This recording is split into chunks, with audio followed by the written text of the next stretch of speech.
All right, everybody, welcome to your second online lecture. I got an app that does it. So, get used to that. It also says ham. I don't know why. I hope it's not something weird. But this is your second online lecture. Should be pretty quick, should be pretty simple. Here's the deal. You're going to want to take notes on this bad boy.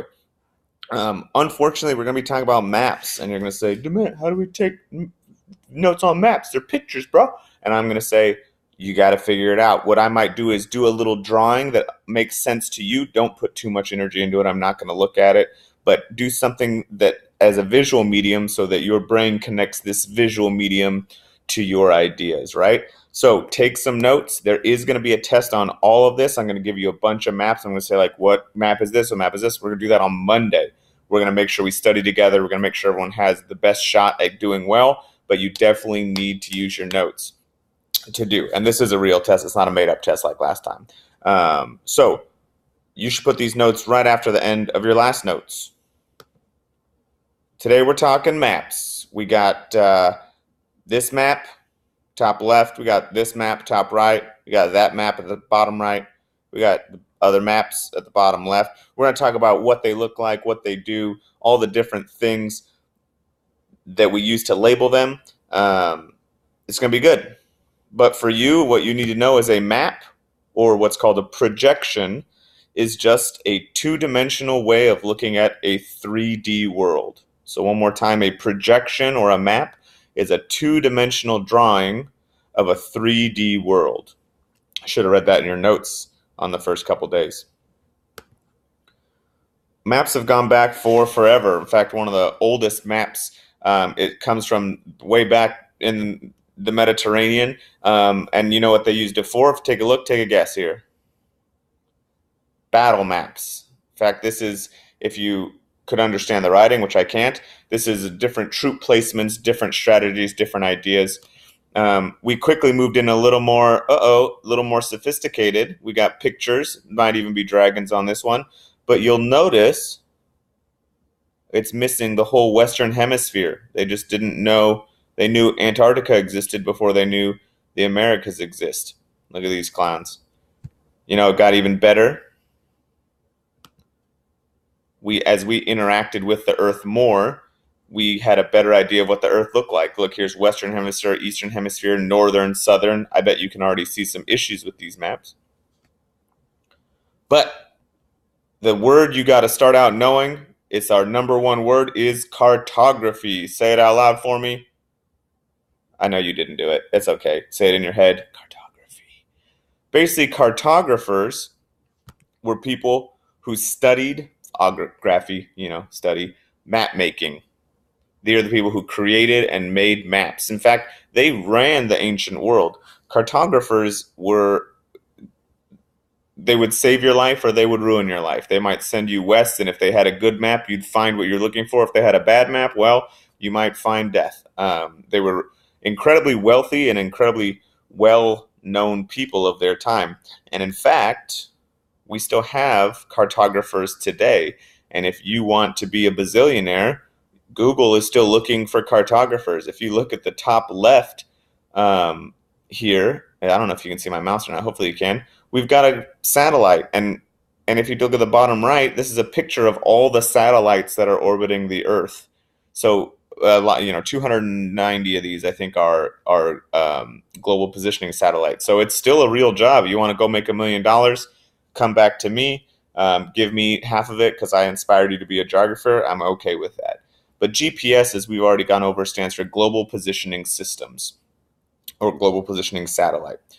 You've seen this before. We use this. This is what our satellite maps look like today. Now, this is still a projection, and you should know and write down which projection this is. Just a hint, take a look at the squares and how they extend toward the outside. So you should be able to tell me what kind of map this is based on your notes from day one. But here's another word it's GIS, layering maps with different information, global information systems. It's good stuff. But if you look over here on the right, it gives you a really good visual display of how GIS works. Basically, if you look at the bottom right, it shows you what the real world looks like. And then GIS allows you to only look at certain parts of that data. So if we wanted to look at how the land was used, well, this orange is houses, and this blue is river, and gray is industry. Or if we didn't want to see that, we just wanted to see streets, that's what it would look like. But if we wanted to mix them together in different layers, we could. We've done this one in class. Geographic information system. So I think I said global. Anyhow, today we're going to be talking about two types of maps. You need to know the difference between the two types of maps. I'm going to give you a bunch of examples. You're going to want to know all the different types of maps there are as well. So it's a lot to go, but I think it'll help us have a similar conversation, a conversation using similar language as we proceed. So two types of maps. There are reference maps and there are thematic maps. I wish you guys could see me. I'm really gesturing, doing a great job. And you can't. I'm just doing these gestures for myself. So the first type of map we're going to look like is a reference map. And a reference map is anything that references some information on a map. One of those is a locator map. So locator map is an example of a reference map.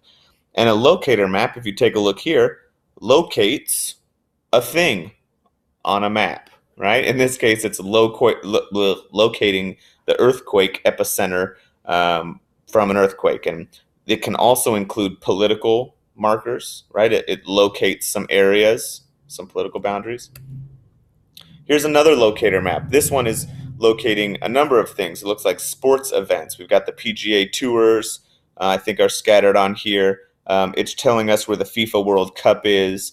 You'll notice it also has political boundaries drawn on there. Oh, these are the different imperialistically drawn, lines that separate the countries in Africa. Here's a locator map that's going to be really familiar to you tomorrow. Wink, wink. And this is just telling you where Yucca Mountain is in Arizona. Boom. See this arrow? That's where it is. Now you'll notice you don't see the mountain on here. The locator map is telling you where the mountain is. Another type of reference map, you know this one well, as a road map. Actually, you don't know this one. They're not a thing anymore.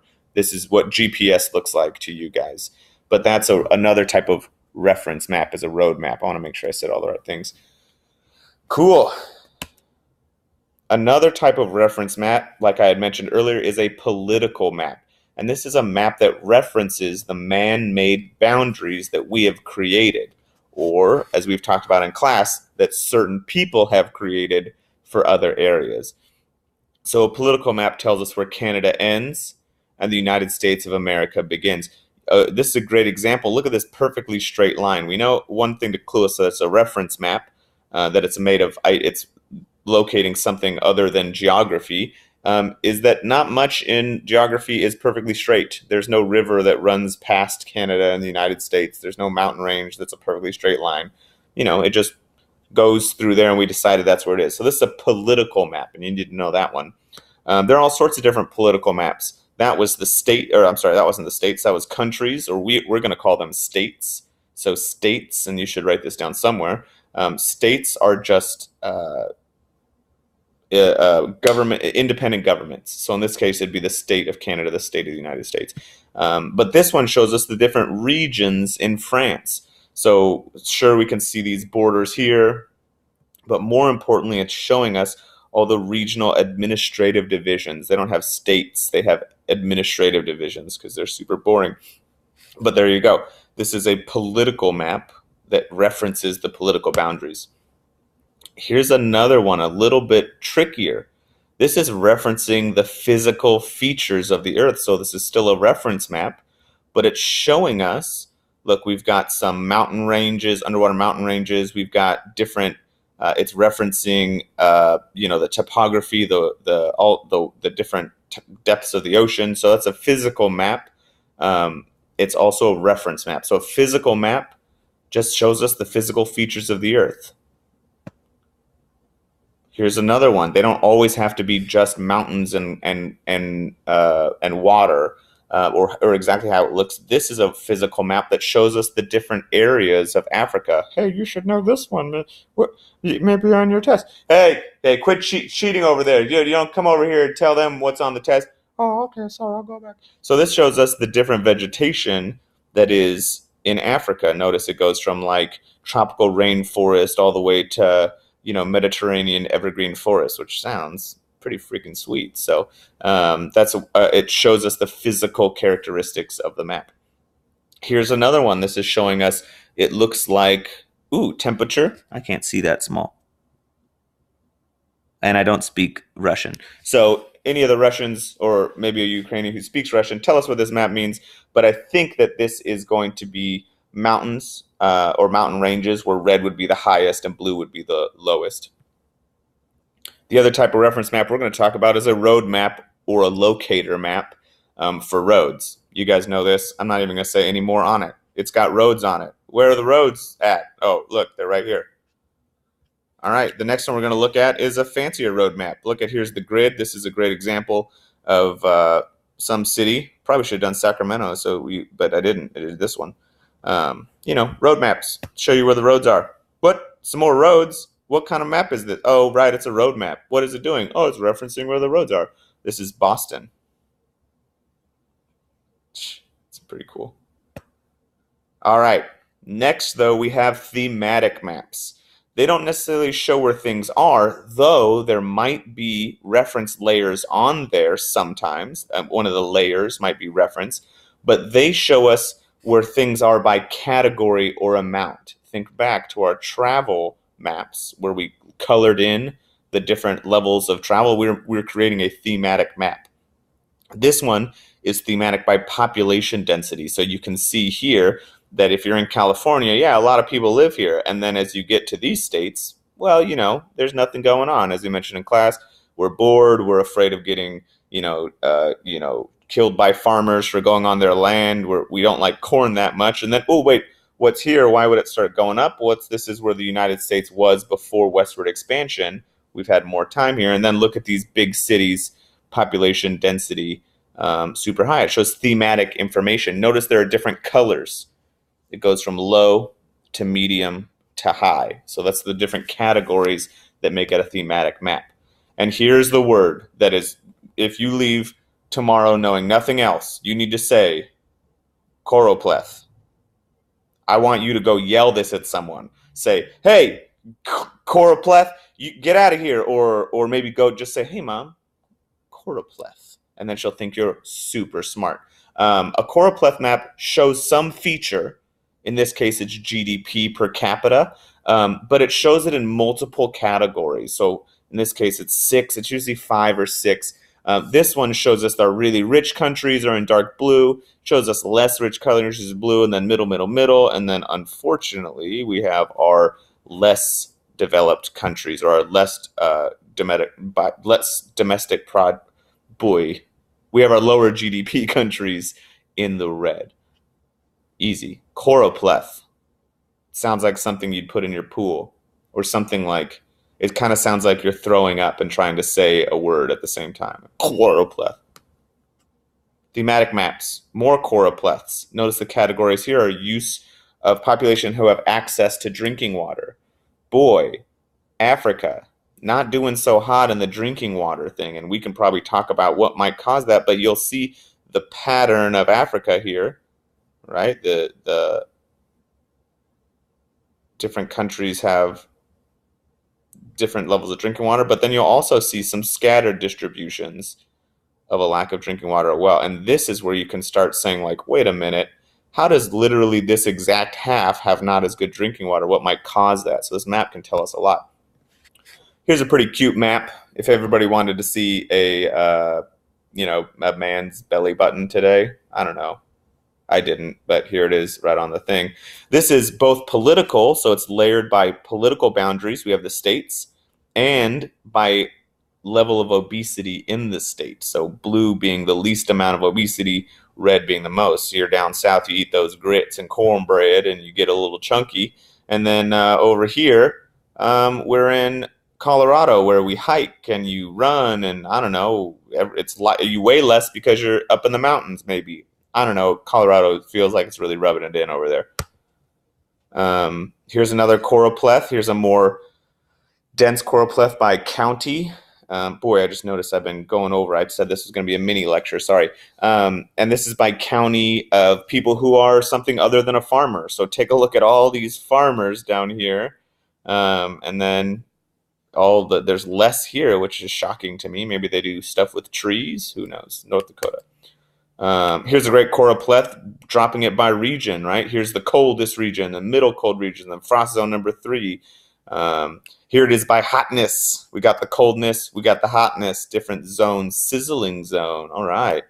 And then finally we have, I think, the simplest one, so simple that I don't need to explain it that much. This is a dot distribution. It's a really easy way of showing how much of something is in an area. This is where you really get into patterns and trends and different ways that things are diffuse or not diffuse. And so one dot means one instance of something. In this case, this is how many radio stations there are. Look at this. That Tennessee, I can't really see with all the dots. Look how many freaking radio stations they have there. Over here, there's only one. So that this is just for every dot you see, there's one thing. Here's a great example of looks like crime victims in the Northeast. And so you can see here in New York City, a lot going on there. The denser it is, the more dots, the more that thing happened. Really simple, very easy to make. Here's a dot distribution of using two different things. So this is both a choroplast and a dot distribution map. Pretty freaking crazy. And then we have proportional symbol maps for thematic maps. Let's go. This is where we are right now. This is what we love, are these maps. The bigger the dot, the more something happens. So in the United States, we see the number of swine flu deaths is pretty high. It's at 1,000, whereas we see out here in, I don't know, the middle of the ocean, I should know what that is, but I've forgotten right now, we have only one. So the bigger the dot, the bigger the thing. But there's kind of an issue with that, right? We have more people in the United States than, I don't know, the middle of that boat that's on there.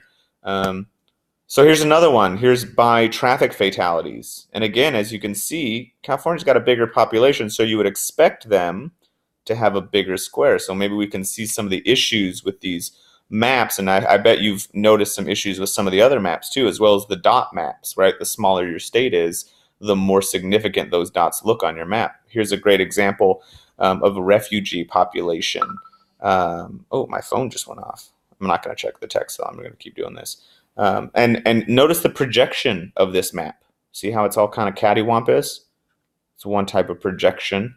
So we see that there's a huge issue with refugees coming out of Iran, Pakistan. It's no good. It's no good.